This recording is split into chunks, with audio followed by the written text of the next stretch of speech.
Well, it's going to be on the floor. It's modified open.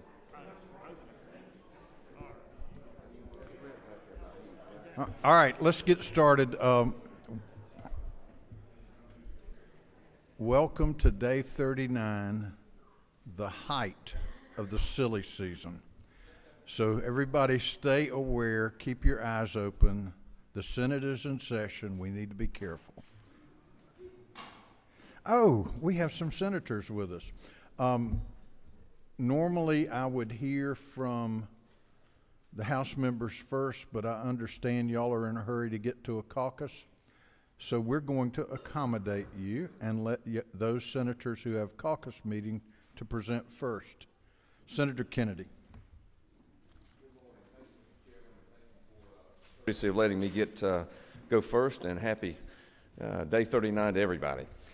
Bring to you Senate Bill 190, which really just does two things. It better defines legal custody and physical custody as those terms are used in our code with regard to domestic relations actions.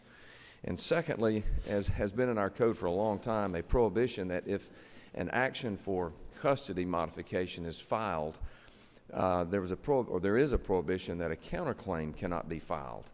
And so this removes that, so that currently if you've got one spouse suing the other for modification, if the defendant in that action wanted to counterclaim, they can't. They have to file a separate action, new filing fee, new case, maybe a different judge. This allows for all of that to occur in one case, quite frankly, like most all of our other civil action proceedings do. I have a question. The underlying premise on a contempt action is that the court that issued the order is the one that's offended if somebody violates the order. So normally that is the reason that a contempt action has to be brought in the originating court. So are we not just getting away from that premise if we say that any court can handle a contempt action? Good question, Mr. Chairman. And while the earlier version of 190 addressed and tried to have contempt actions also be managed or handled this way, the contempt language was removed from this section so that the previous attempt by the legislation to have contempt actions where you can have a counterclaim in a contempt action is not part of 190 now. Okay. Are there any other questions? You have no questions. And by the way, it was for the reasons you just raised, Mr. Chairman, concerns about that, of potential constitutionality issues, that was taken out of this bill. Okay. Yes, sir. Senator Albers. Thank you, sir. Thank you, Mr. Chairman, members of the committee. On your first page under modified structure rule is Senate Bill 15, Keeping Georgia's School Safe Act. This is a compilation of the great work done by our governor, by Chairman Jaspers, and the study committee last year in the House, as well as the study committee in the Senate, came together to provide a way to conduct site threat assessments, school safety plans to be updated, great work with our local law enforcement, sheriffs, and police chiefs, along with the GBI, with the See Something, Send Something application and the money put in the budget in order to coordinate those efforts. You have no questions. Okay, next bill on page 2, right above structure rule, Senate Bill 222. I want to thank Chairman Burt Reeves for his assistance as we work to correct an error made last year for criminal justice reform that allows a citation to be given for certain circumstances by police officers. The example would be a single mom with 2 kids gets arrested for shoplifting for something for $20 or $30. In the current course, with her having to be fingerprinted immediately, her kids would go to DFACS custody and she would be taken down to the police station and fingerprinted and booked. This will allow them to give her a citation and for her to come back at a later time and complete those tasks to keep the family intact, which I believe is consistent with our criminal justice reforms.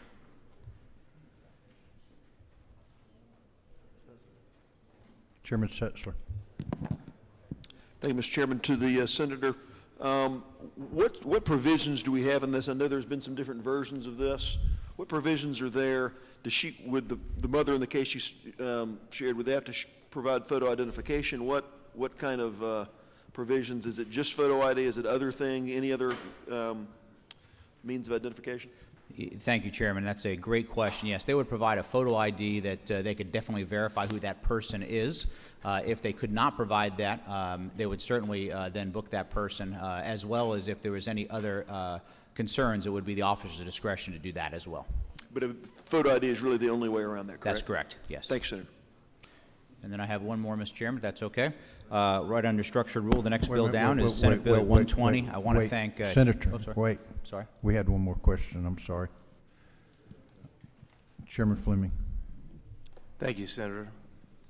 What kind of crimes now are we going to allow people to not be fingerprinted for, but just show an ID? Well, they'll still actually be fingerprinted, Chairman Fleming. It will just be they can do it when they come back later to the court. So the process remains the same. It just won't have to happen right away. And these are for lower level offenses. I don't have the bill in front of me. I apologize right now. But it was carefully crafted with the work of the chiefs of police, as well as input from the sheriffs and other stakeholders, including Justice Boggs and the Criminal Justice Council that had put these together to begin with back last year. You represent Fulton County, right? I do, sir. What kind of success are y'all having with people coming back to court? Well, it's a terrible problem right now, to be candid with you. We have a lot of issues to settle there, and I'm proud to represent Cherokee County as well. Have you ever known a criminal to have a fake ID? I certainly have, and that is why the officer, when they look at that and run that ID, if there's any question whatsoever, they can still immediately take them down to the station. It will be the officer's discretion to do that. So under this bill, if we pass it, a criminal can show a fake ID and never have to have his fingerprints taken down. Is that right? It's possible, correct? Well, no, they'll still have to get their fingerprints taken when they go back to court. However, I know that our officers are well trained to be able to notice if an ID is not the current IDs we use, especially with the Real ID Act, which are pretty significant. So I'm sure the officers will be able to identify that and would incarcerate them at the time. And if they show that fake ID and don't show it for court, we have no fingerprints. Is that correct? I'm sorry, I didn't hear you. If they show that fake ID and then don't show up for court, then we have no fingerprints, correct? That would be correct. Again, I feel confident, though, that the officer would be able to realize that's a fake ID and probably arrest him for more reasons than the original charge. Thank you. Thank you. And last but not least, Senate Bill 120, which is right under structure rule. I want to thank Chairman Harrell for his great partnership and work together over these last couple of years. This will allow the Chairman of Ways and Means as well as the Chairman of Finance to pick 3 bills every year each. That will be a full economic analysis, so each one of us will be able to know the true return on investment to the state of Georgia. Chairman Tanner, I had a question on the prior one, I believe. Yes, on Senate Bill 222, speaking from a law enforcement perspective, as someone who's been certified for 30 years and still maintains my certification and ran a law enforcement agency for 20 years, I can tell you that I understand the chief's position because they're having to pay sheriff's offices if they don't have a fingerprint machine at the police precinct to fingerprint a suspect. So this is a cost-saving measure for them. But I will tell you, from a law enforcement perspective, there are fake IDs that officers will not be able to determine are factual.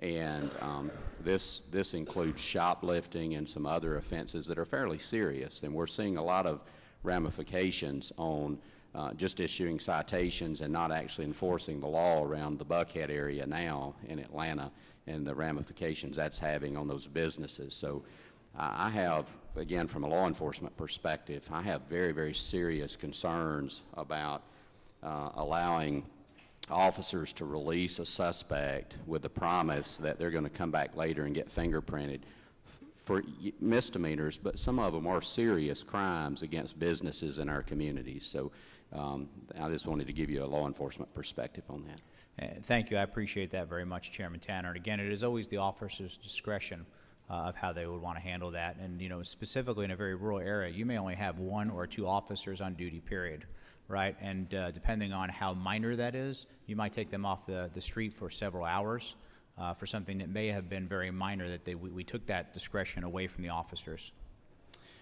Well, just to follow up, my personal opinion is that for certain crimes, including shoplifting, that someone should be arrested, taken to a jail, processed, fingerprinted, and then released. But again, that'll be for this body and for the members to decide. Thank you. Thank you. You have no more questions. Thank you very Senator much. Heath.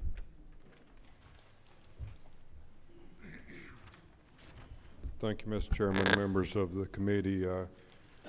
Wanted to bring my request for Senate Bill 213. That's under, it's the second to last bill under the modified structured rule. This is an ethics bill, but it does some very simple things, and it deals with closing a PAC reporting loophole. It changes one of the reporting dates to minimize the number of days that require 2 business day or 48-hour reports, and it does one more thing. But we worked with Minority Leader, Chairman of Judiciary, to perfect this bill, and I want to thank them for their work on that, and I'll be glad to take any questions if you have any. You have no questions. Thank you, Mr. Chairman, members of the committee.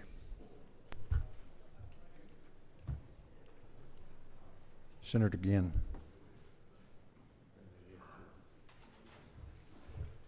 Good morning, Chairman Powell, said the members of the committee. Said the bill that I'm going to request is not on your sheet. It's the Senate Bill 146. It was part of the Powell caucus. Said I appreciate Chairman Powell for hearing this last night after y'all got out of session. I appreciate y'all listening to me this morning. But this is an alcohol bill that basically does 3 things. It eliminates some election requirements for referendums on alcohol. Said it allows for tastings. Said in a package store. Said with very limited amounts of alcohol. Said and it also has a language from Chairman Stevens to allow for some distance requirements that's specifically identified for SCAD, so that with the numbers of locations that SCAD has around Savannah, so that they can meet some of those requirements.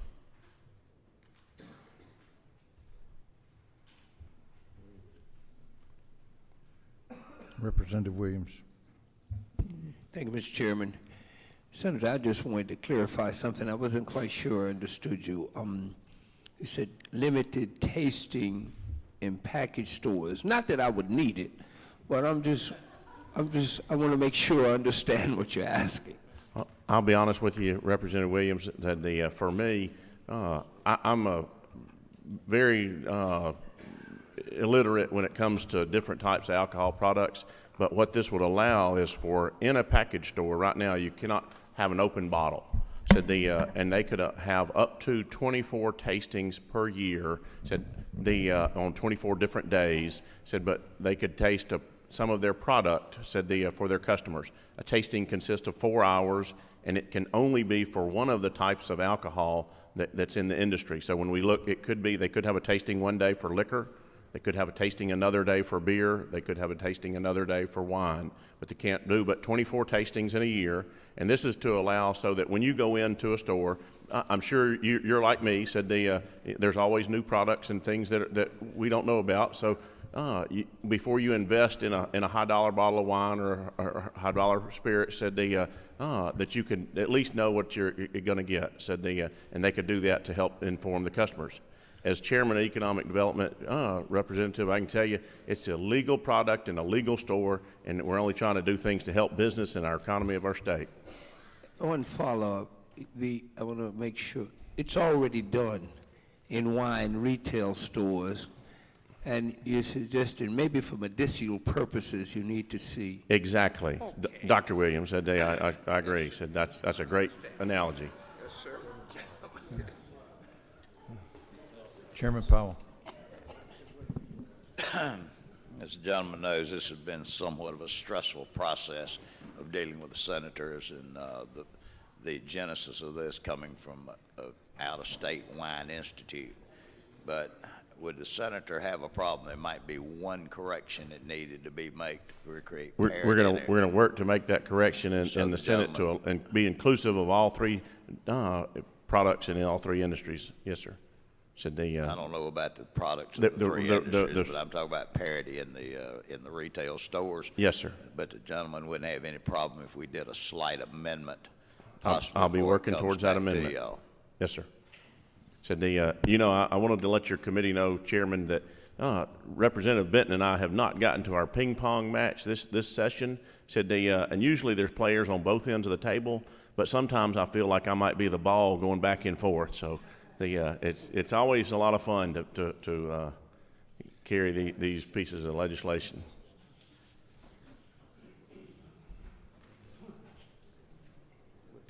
Whip Kelly. This isn't so much a question to the Senate sponsor, but to our chairman of this committee. Mr. Chairman, is it your intention to offer that amendment to us here to consider, or are we going to trust the Senate to do this? Not knowing exactly what goes on across the hall, I would feel better that if we did the amendment here in the Rules Committee to send it over for them to agree. As would I. Thank you.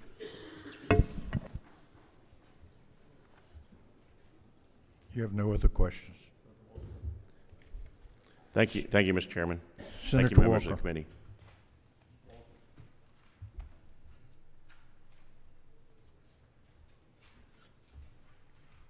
Thank you, Mr. Chairman. On page 2, about halfway down, SB 142, this was a bill brought to me by the Georgia Dental Association, but it's to benefit all our health care providers who are oftentimes small businesses like optometrists or dentists.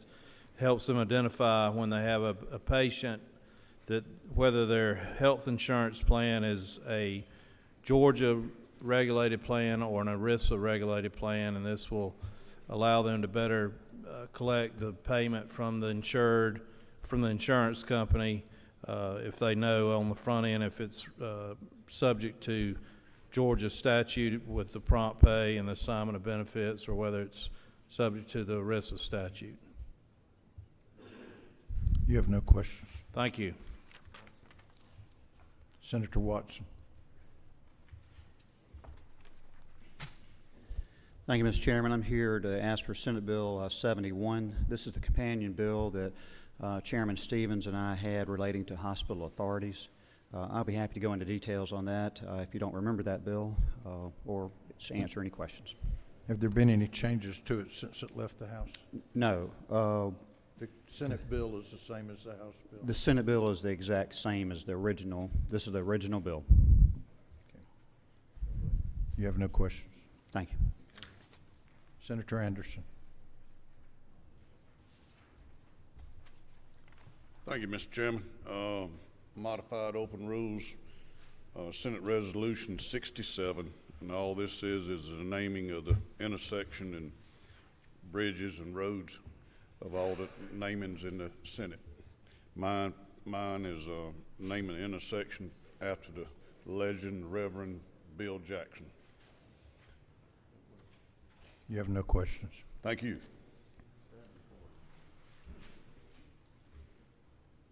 Ms. Davenport.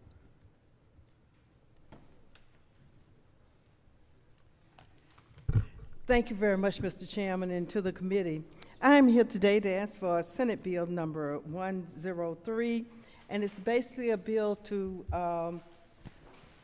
help our veterans, to disabled veterans, and it concerns priority parking at airports, and it's commercial airports, not the smaller airports, and there's no revenue there. We've talked to members of the House Transportation Committee and also for the Association for the Airports. And we think this is something good for our veterans who have stood in harm's way while we enjoy the freedoms here. Representative Williams. Thank you, Mr. Chairman. Senator, thank you for this bill. I just wanted to make sure and clarify that we're talking about only commercial airports, and we're only talking about 2 locations that will be designated for veterans at these airports. Yeah, there are only two locations, 2 parking spaces, and these are commercial airports. Further, there have been no complaints from the airports that are involved. I think there's about 10 of them. They've gotten a lot of publicity over the last couple of days, but they didn't complain about this bill.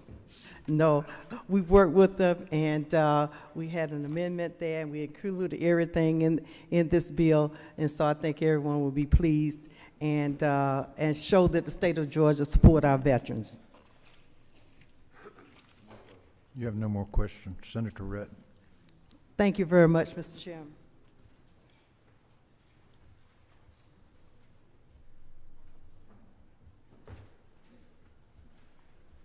Thank you, Mr. Chairman, my fellow representatives, colleagues, friends, and y'all. Today I'm here to talk with you about a couple bills. First one is Senate Bill 31, which I came and asked about yesterday.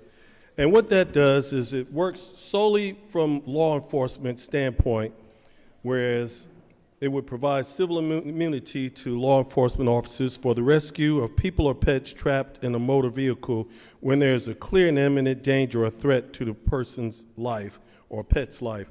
Somebody yesterday asked me, well, what if the police break into someone's car and it's found out that the person or dog weren't in clear and imminent danger? Well, there's an investigation that takes place when in any incidents that happens with law enforcement. And if it's shown that the police officer is not acting in the scope of their authority, then they lose that cloak of immunity because that was a purposeful act.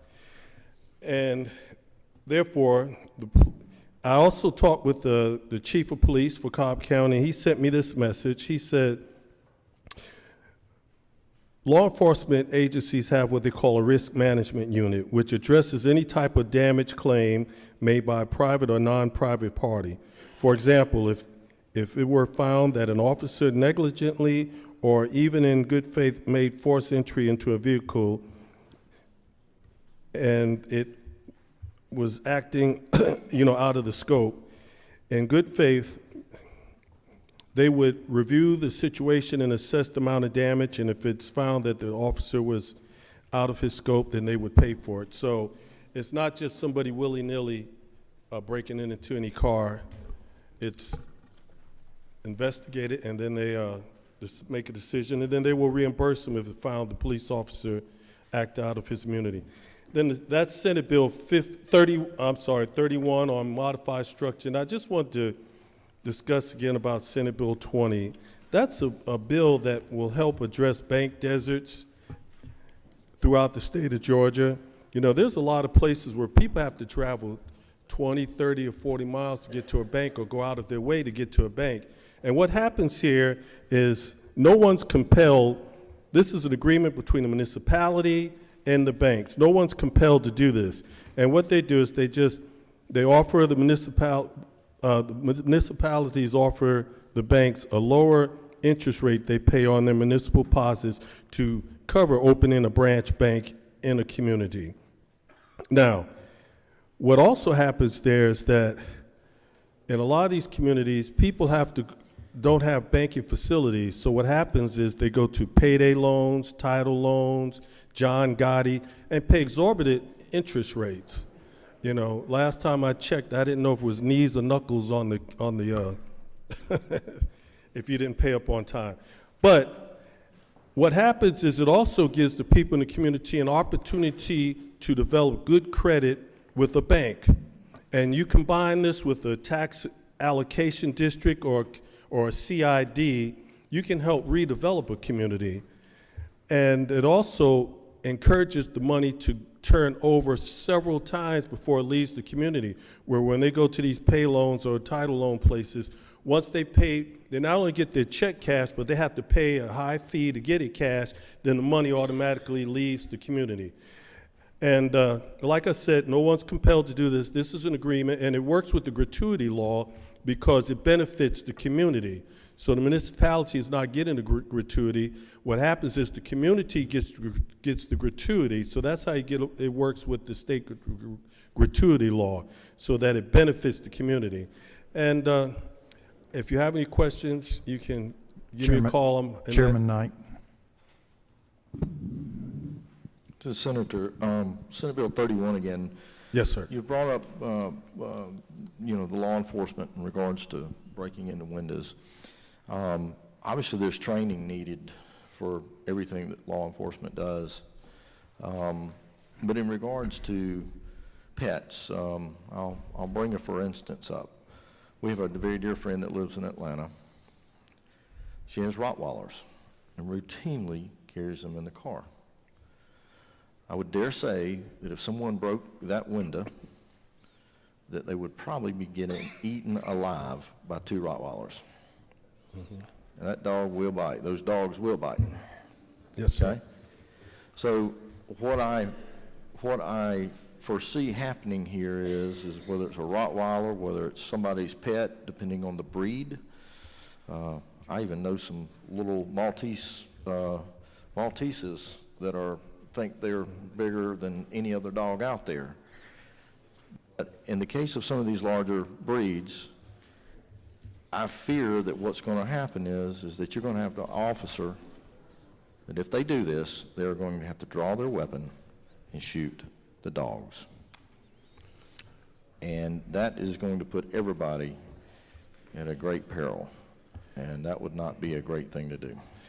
Thank you for your question, but just this morning when I was coming out of the garage to the Capitol, I walked past a number of K-9 units, and the officers have a great relationship with the K-9s. And I'd like to think, because in the Air Force I work with security police, that officers are well trained when it comes to making an assessment if there's a risk to an animal's life. They're not just going to break into the window. This law just strictly works with law enforcement officers. It doesn't work with Jane Doe or John Doe who just say, well, I think this dog's stressed, so I'll break the window. We have trained and well-educated and well-prepared law enforcement officers who every day have to make a decision whether or not a person is duressed or not. And I have confidence that they won't just willy-nilly just break into, car. Well, I appreciate it, and I do agree that some of our police officers out there who are specifically K-9, officers that have K-9 units, that they are very well qualified and very well trained. But I will also make the point that those are not many on those. Those are expensive units to have. Those dogs, the training that goes on those officers. And I would say they were very, very specially trained on that, and there's not a lot of them. So not that all of the officers would not have that training. You have no more questions? Oh, no more. Oh, sorry. Thank you. Representative Glanton. Thank you so much, Mr. Chairman, ladies and gentlemen of the committee. I was kind of concerned for a minute because I was first in line, but I was working my way toward the door. But certainly appreciate being here this morning. Mr. Chairman, I bring before you Senate Resolution 67, which is located on page 1, 7 from the bottom. And this is simply the annual roads and bridges naming bill that also includes those House members' bills that were submitted for road and bridges dedication. And if there are no questions, Mr. Chairman, I ask for your favorable consideration to move this resolution from the consideration calendar to the debate calendar. You have no questions. Thank you so much. Representative Kendrick. Good morning, Mr. Chair and members of the committee. I am here to request H.R. 38, which is the first bill that's on the calendar, and this is to create a House Study Committee on HBCUs, which stands for Historically Black Colleges and Universities, specifically focus on the areas of STEAM. And in Georgia, we have 10 wonderful HBCUs that are listed in the resolution, so we make up about 10% of the total HBCUs that we have in the country. Some famous people that you know that graduated from Georgia HBCUs: Dr. Martin Luther King, Keisha Knight Pulliam, Herman Cain, Spike Lee, Alice Walker, and David Satcher. And we have some wonderful Georgians who came out of those HBCUs. So I ask for the committee's favorable consideration. You have no questions. Thank you. Representative Bennett. Good morning, and thank you, Mr. Chairman, and to the committee. I stand here today asking for House Resolution 590 on the first page, 10 from the top, on modified open rule. This resolution will form a study committee to study the condition of PANS, standing for Pediatric Acute Onset Neuropsychiatric Syndrome, and PANDAS, which stands for Pediatric Autoimmune Neuropsychiatric Disorders associated with streptococcal infections. What this study committee hopes to do is increase awareness and education, find out more about diagnosis and treatment, and insurance reimbursement. Whip Kelly. Thank you, Mr. Chairman. I think certainly the reasons behind this is worthy. As I was looking over it on the blue sheet originally, I noticed the committee was going to be called Georgia's Barriers to Access to Adequate Health Care. Yes. And I think we've already had several study committees in the past that may have been named in that exact You are correct. way. And so what we have before us on our desk as a substitute, that would just change the name to the House Study Committee on Pediatric Acute Onset Neuropsychiatric Syndrome, and then the corresponding PANDAS. Would you be in support of that? Yes. Thank you so much. Very much so. Thank you.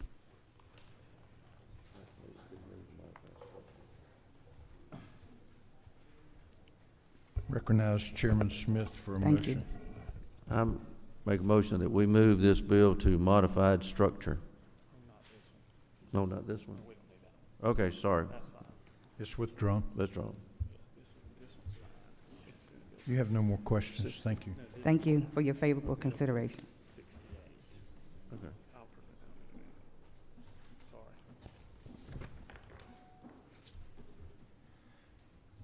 Mr. Perkle. Thank you, Mr. Chairman. Seventh bill down is House Resolution 584. I'm speaking on behalf of Representative Todd Jones, who was here this morning, and he did go home sick. He has come up with one of the best ideas that I've seen in a while, out-of-the-box thinking regarding indigent and charity care that we've talked about a lot this legislative session, as with good reason. This is a study committee that will be created to explore a floor and trade, which is just the opposite of a cap and trade that we used in the northeastern U.S. A decade ago to help with acid rain reduction. And this actually looks at indigent care units for providing indigent and charity care because of the disparity we see across the state of communities that have disproportionately higher indigent and charity care than in other spots. So I would ask your considerations for this resolution. It's a great bill. You have no questions. Thank you, sir. Mr. Walensky. Thank you, Chairman. Hello, committee. This is number 6 on your sheet. It's House Resolution 553, and it creates a House Study Committee on cyberbullying. Cyberbullying has changed a lot, even over the past 3-5 years. When I was in high school, when you had bullying at school and you left bullying, it stopped. When I was in high school, pagers just came out. A lot has changed, and over the past 5 years, a lot more has happened. We have applications that kids can talk on. The big thing is now that the bullying never stops. Our children, our tweens and teens, they never get arrested from bullying. This came from one of my constituents who goes throughout the state and helps parents and kids understand online uses and every application and how to be safe. And at every school he goes to, there's a survey, and he asks, what's the worst part of social media? And at every school throughout the state, it's bullying. Every time it is bullying. And it's not just on our phones, it's on iPads, it's on our TVs that have internet, it is on everything. And the harm is worse because now our kids are committing self-harm. 1 in 17 males will attempt suicide in our state this year, and 1 in 10 females. So today I ask for your consideration.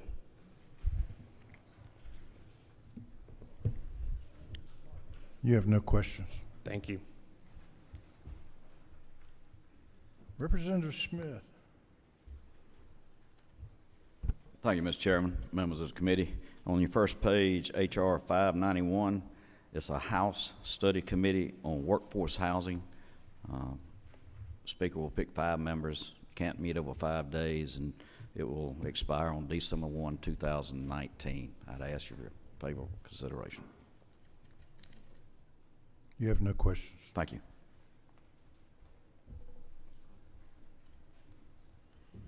Ms. Carter.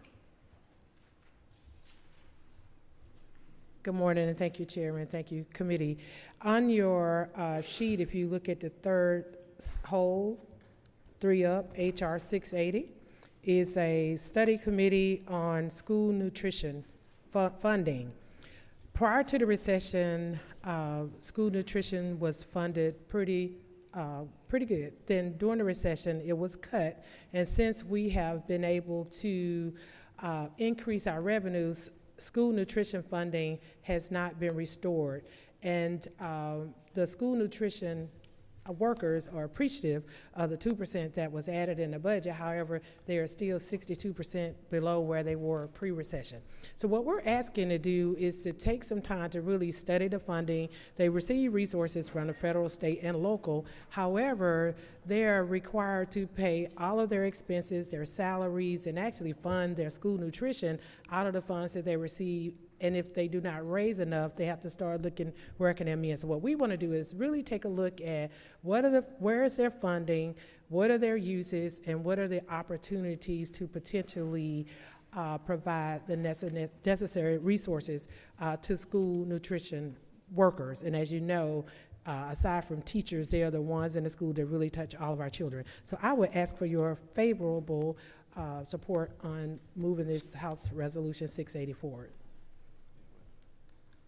You have no questions. Thank you. Chairman Smith.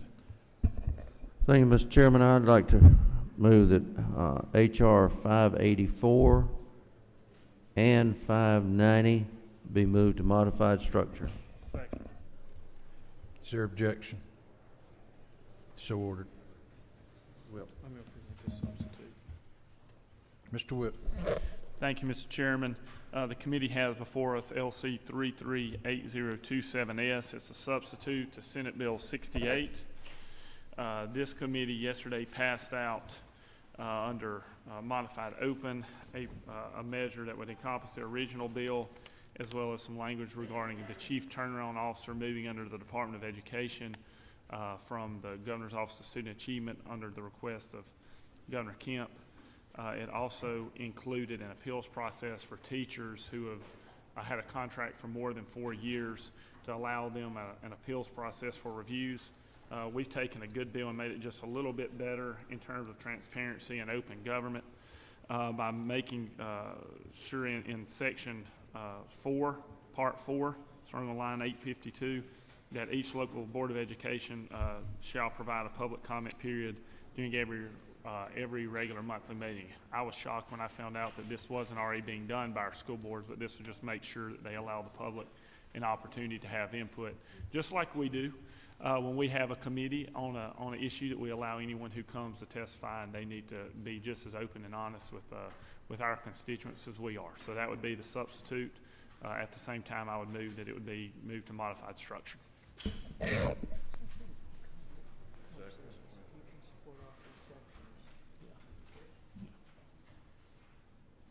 Chairman Efstration. Thank you, Mr. Chairman. On the desk is a proposed substitute to Senate Bill 200 LC 39. Wait. I didn't know that you were not addressing this. Oh, excuse me. I have a motion seconded. Any objection? Yes, ma'am. My question is on this last part about making the local Board of Education have public comment period. On this part that they cannot require an individual to let them know what they're going to be talking about. That's not like what we do here, because when we have public comments, they're commenting on a particular subject matter or a particular item.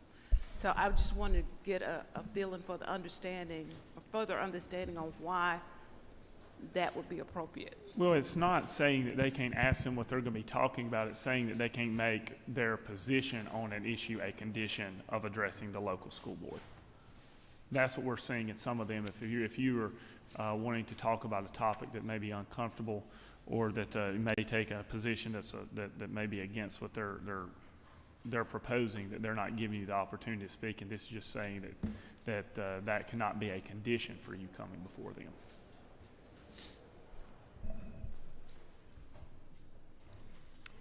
Okay, any objection? Then, you do? Mr. Rogers. Whip Kelly, I applaud and appreciate the bill because of the transparency aspect of it. I just want to clarify too that based on what I'm reading in here, that the State Board of Education is going to come up with a minimum standard template so that all local school boards have something to go by that gives the basic information that the general public should be able to understand fairly simply. Is that correct? Speaking specifically, I think on the beginning part of the bill where it talks about the financial audits, right. That was the original bill that came over from the Senate, and we know that our school board members today get training on general best practices for budgeting and financial strength of schools. What this bill will do it'll have them go through some additional training regarding their specifics of their school district and their unique financial condition. Right now, we know that in a school system, most times the way it sits under law today, that the superintendent's the one who understands the budget better than anyone. As we also know, superintendents are not elected. I think that's a fine public policy consideration we've made. But I do think there's merit to the fact that we would have our school board members trained in a way so that they can better serve our shared constituencies and be better stewards of the taxpayer dollars by understanding the fiscal impact of their proposed budget. Thank you. I know that just in my home county alone that the school board budget's about 4 times that of the county itself, and it seems to me that if you're going to elect people, they ought to be able to explain where people's money's going. Thank you. Absolutely. Thank you. Okay, if there is no objection, then that is on the underlying bill, SB 68. We passed out yesterday to be on the floor this morning, and so this will be a substitute, a rule substitute that has been approved by this committee, and it will be copied and placed on the floor. And it's also going to be moved to modified structure. Okay, Mr. Evstration on SB 200. That bill is also on the floor today already, and I understand that you have, what, an amendment or a substitute? Yes, sir. It's a proposed Rules Committee substitute. It's LC 392361S. It's on the desk. And this is on behalf of 6 members of the Gwinnett County delegation who have signed at the top of it. The Section 1 of Senate Bill 200 remains unchanged, but Section 2 of the bill specifically applies only to the Gwinnett County Charter referendum, which was defeated on March 19th, 2019, and it would provide for a cooling off period. It does not impact any other counties, and it does not impact any other available transit SPLOS. Those would continue to be available, such as that which was available under House Bill 930. So what does it do? What it provides is a cooling off period for a calling of the vote with respect to the proposal that failed on March 19th only. And you're presenting the substitute as a motion? You're making Yes, sir, that's my motion. Is there a second? All right, there's a motion, second. There's objection. We have a couple of questions, I think.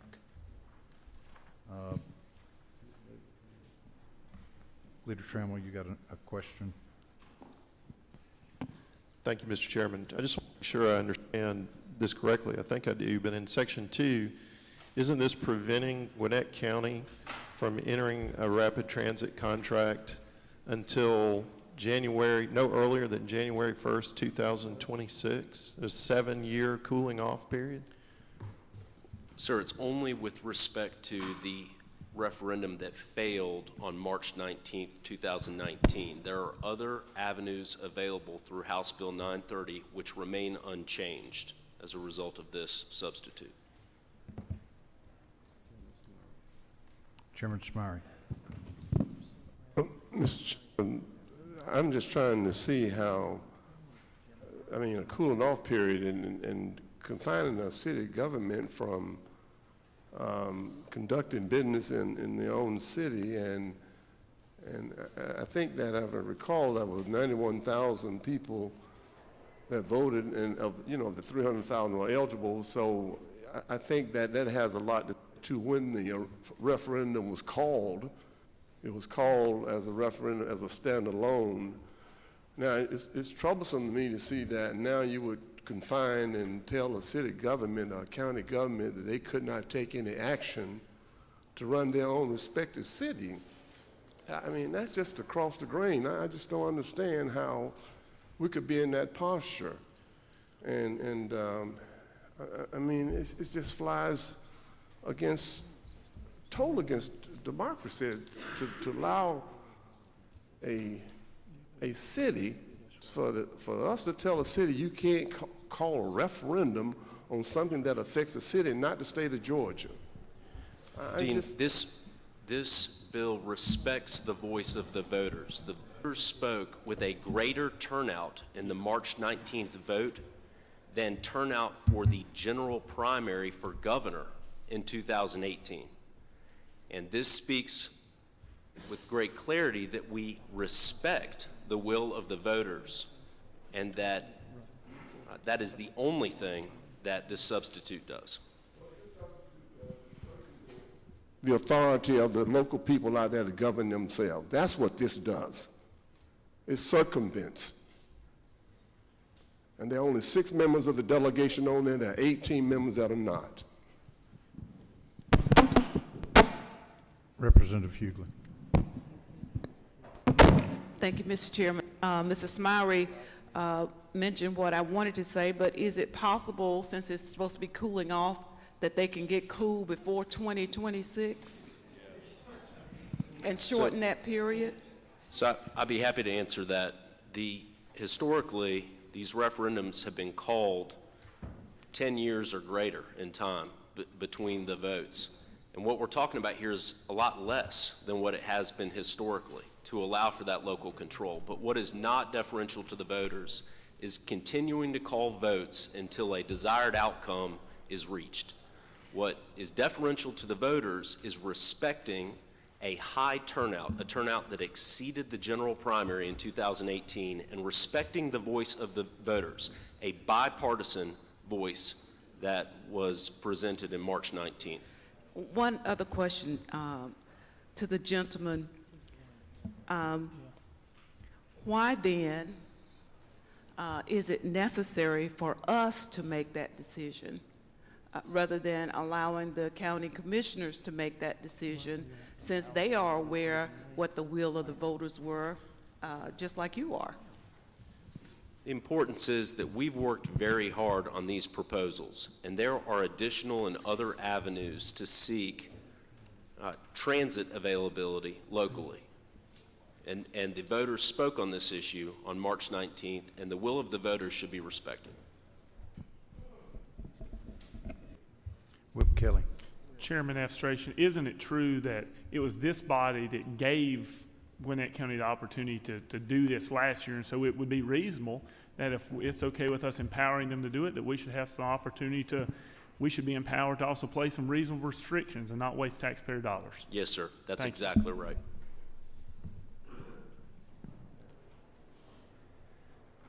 All right, let's wind this up. 2 more. Chairman Harrell. Thank you, Mr. Chairman. I just wanted to respond to comments primarily from Dean Smiley. House Bill 930 provides other options for Gwinnett County. Gwinnett County, this would in no way prevent Gwinnett County from doing a 1-cent Gwinnett County T-SPLOST referendum for 30 years to address many, many public transportation and transit alternatives.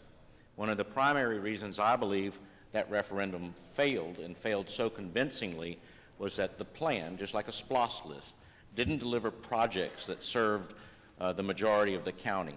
I have majority African American precincts in my district that voted 60% no on that particular referendum. Gwinnett has the option to go forward unimpeded by this substitute to provide public transportation throughout our county to tie into the ATL network and to make a seamless regional transportation program absent entering into specific contracts. So the cities, the counties, the citizens of Gwinnett continue to have alternatives to offer a vibrant, robust public transportation program. We have a pilot program running right now similar to those in House Bill 511 that Chairman Tanner is offering on microtransit, that is on call, door to door. It is doing exceptionally well. That's the kind of innovative projects that are still available moving forward if we pass this substitute. Thank you. Last question or comment, Representative Drenner. Thank you, Mr. Chairman. Chairman, as illustration, as I listened to this conversation, and I understand that you want to respect the will of the voters, but I don't see respect the will of the delegation in here, because 6 out of 18 members is not the will of the delegation. So this is not a bipartisan effort. It doesn't seem like it's reasonable restrictions if you don't have the majority of your delegation signing this bill. The majority of Gwinnett County turned out to send a strong message in opposition of the proposal March 19th. That is clear, and that is unquestioned. And that was bipartisan opposition to that proposal. There are other avenues which remain available, even with the substitute to 200 as presented, and I'd ask for the committee's favorable consideration. Okay, let's call the question on the substitute. We've got a motion and a second. We've got an objection. We've had plenty of discussion. All in favor of the substitute going to the floor as a rule substitute, say aye. Aye. Any opposed? No. Take the division of the House. All in favor, raise your hand. All opposed? It passes. It'll be on the floor. All right, Chairman Burns, you have a motion for a substitute. Where I'm looking at LC 431408S. It's a substitute to SB 138 that we discussed in here yesterday, a couple days ago. And that bill, the underlying bill, deals with special license plates for public safety, first responders injured in the line of duty. We're simply wanting to add a specially licensed plate that supports the Sickle Cell Foundation of Georgia. The funds raised by the sale of this specially licensed plate will be dispersed in the appropriate manner. This impacts many of our neighbors in this state. It's good policy, and I think it's time that we assisted the Augusta University and some of the research that's occurring in this state to combat this dreaded disease. That's what we'd ask you to do in this substitute, Mr. Chairman. Make that in the form of a motion. I'll make a motion that we All right, there's a motion, second. Is there objection? Hearing none, it's on, and it'll go to the floor. With the bill, if the bill actually is sent to the floor, SB 115, who is proposing the substitute for that? Chairman Cooper. Thank you, Mr. Chairman. This is the bill, the substitute, and the addition starts on line 58. Across our state, APRNs that work in pharmacies and their clinics have to work under protocol.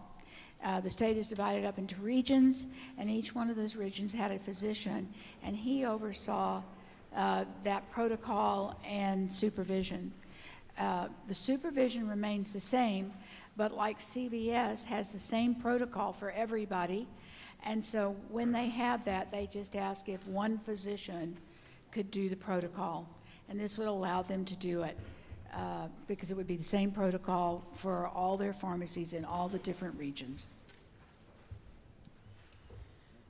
You have no questions? So that's a motion. Yes, by sir. you? I make that a motion. And second, any objection? Hearing none, it's on. All right, let's set a calendar.